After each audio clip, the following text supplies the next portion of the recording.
earlier today, rumor featured him that the Speaker of the Ogun State House of Assembly, Olakunle Oluomo, has been arrested by the Economic and Financial Crimes Commission. This news is already spreading on social media, but it cannot be confirmed by the authorities of the State House of Assembly. Right here, I'm in front of the Ogun State House of Assembly. Of course, we are not permitted to gain access into the Assembly complex. And of course, sources confirmed that there is supposed to be a sitting, a plenary at this Assembly complex. But this place is a bit calm.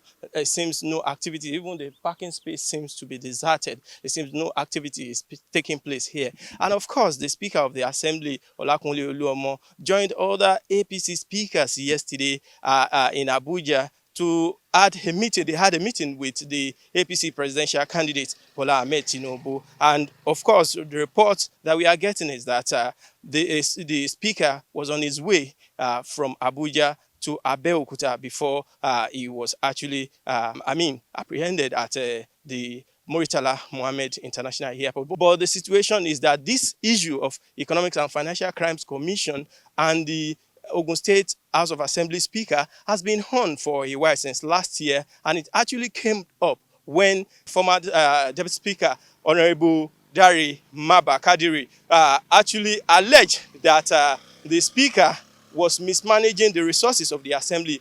Honorable Dari Kadiri was impeached from office on the allegation that disrespected the office of the Speaker and, of course, misconduct. Over the years, there has been so many probe panels set up by various administrations to curb corruption practices across the country. But most of these efforts have been in vain. Experts believe probe panels have now become a means of covering up crimes and corruption in government rather than means of exposing them and punishing culprits. Last year, panels were set up by the Senate and House of Representatives to probe allegations of massive misappropriation of funds in NDDC. After all the drama, the probes surprisingly died down like other probes.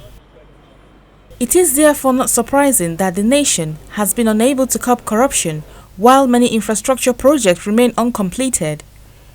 This is why this civil society organization is seeking a change to this narrative by appealing to the federal government to scrutinize the actions and inactions of government ministries, department agencies. Leaders of CSOs unveiled the Probe Monitor portal to raise awareness among citizens so they know what's going on with probes on grand corruption. There are so many, levels of corruption, but the grand corruption is the one, that affects the citizens most because of the level of money involved.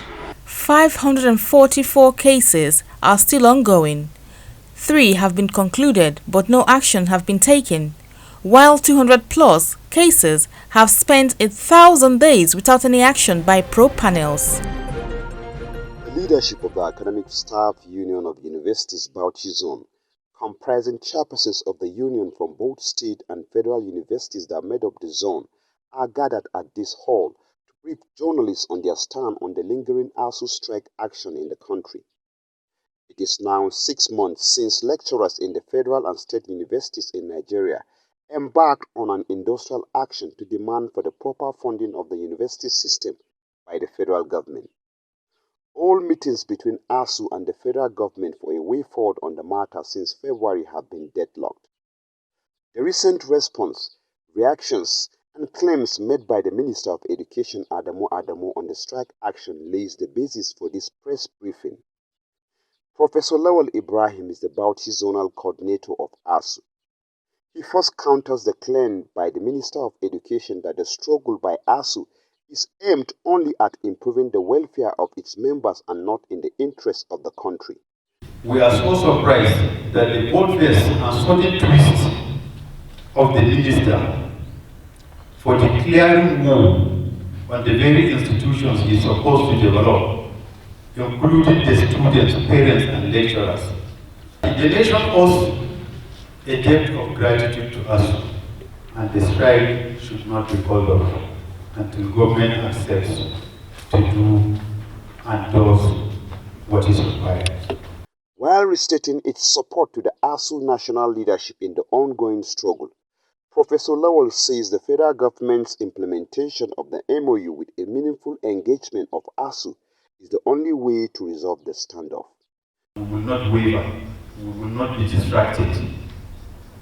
We will focus on this struggle until we find our public university system on course.